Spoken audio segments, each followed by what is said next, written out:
నిజంగా మతోన్మాదులు అంటే వీళ్ళే. ట్రోజన్ హిందూస్ గురించి మాట్లాడుకుందాం. ట్రోజన్ ఏదో వైరస్లా ఉంది కదా పేరు. ఎగ్జాక్ట్లీ ఈ ట్రోజన్ హార్స్ కాన్సెప్ట్ మీదే వచ్చిన టెర్మినాలజీ ఇది. Trojan Hindus.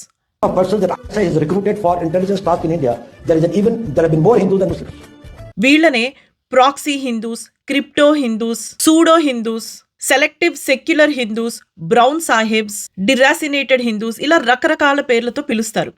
వీళ్ళు హిందూ సంస్కృతిని, సాంప్రదాయాలని, హిస్టరీని లేదా హిందూ దేవుళ్ళని వీళ్ళు ఎంతసేపు దూషిస్తూనే ఉంటారు, ద్వేషిస్తూనే ఉంటారు. కానీ బయటకి మాత్రం మేము హిందూసే అని చెప్పుకుంటారు.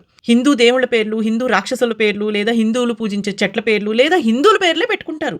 వీళ్ళు ఎక్కడా కూడా బయటకి చెప్తే గనక మనం వీళ్ళు హిందూస్ కాదు అని చెప్పలేం. వీళ్ళు ఎంతసేపు హిందూయిజంకి అగేన్స్ట్గా మాట్లాడతారే తప్ప అసలు వేరే మతాల గురించి వీళ్ళు నోరు కూడా ఇప్పరు. వీళ్ళు నోరిప్పితే కుల వివక్షణ, బ్యాక్వర్డ్, రిగ్రెసివ్, అణచివేత ఇవే పదాలు వాడతారు. ఇంతకు మించి వీళ్ళు వేరే ఐడియాలజీస్ కానీ వేరేవి కానీ మాట్లాడరు. అండ్ వీళ్ళకి ఎంతసేపు హిందూయిజం కంపేర్ టు వెస్టర్న్ సొసైటీయే తప్ప అసలు కోర్ ఐడెంటిటీ ఏంటి అనేది వీళ్ళకి సంబంధం ఉండదు. హిందూయిజం అనేది డేంజరస్ టు ద సొసైటీ లేదా ఇట్ ఈస్ వెరీ బ్యాక్వర్డ్ ఇలాంటి మాటలే మాట్లాడతారు. వీళ్ళని ఎలా ఐడెంటిఫై చేయడం? వీళ్ళు సోషల్ మీడియాలో వీళ్ళు చూడడానికి ఇట్లా హిందువులానే ఉంటారు, బొట్లు పెట్టుకుంటారు, అన్ని ఇలాంటివి కూడా వేసుకుంటారు, ఐడెంటిఫైయర్స్ అన్ని వేసుకుంటారు. అండ్ పేర్లు కూడా దేవుళ్ళ పేర్లే పెట్టుకుంటారు, లేదా కొంతమంది రాక్షసుల పేర్లు కూడా పెట్టుకుంటారు, అది వేరే సంగతి.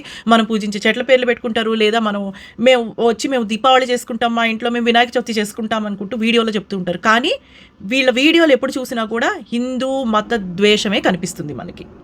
వీళ్ళంతసేపు హిందూ మూల గ్రంథాలు అంటే రామాయణం, మహాభారతం, మిత్ అని, మైథాలజీ అని, లేదా ఇవన్నీ జస్ట్ పుస్తకాలని మాట్లాడతారు. వీళ్ళు జస్ట్ సోషల్ మీడియాలోనే కాదు, వీళ్ళు యూనివర్సిటీస్లో ప్రొఫెసర్స్గా ఉంటారు, స్కూల్స్లో టీచర్స్లా ఉంటారు, లేదా మీతో పనిచేసే కలీగ్సే ఉండొచ్చు.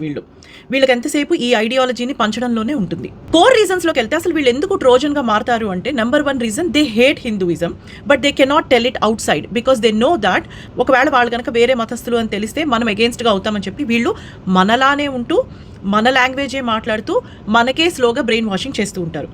2, వీళ్ళు ఎంతసేపు పక్క వాళ్ళని ఎపీస్ చేయడం, అంటే మేము హిందూస్కి అగేన్స్ట్గా మాట్లాడితే వేరే మతం వాళ్ళు ప్లీజ్ అవుతారు, హ్యాపీ అవుతారు అనే ఉద్దేశం. 3, దే ఆర్ హెవీలీ ఫండెడ్, వీళ్ళకి డబ్బులు వస్తాయి ఇట్లా మాట్లాడడం కోసం అని చెప్పి.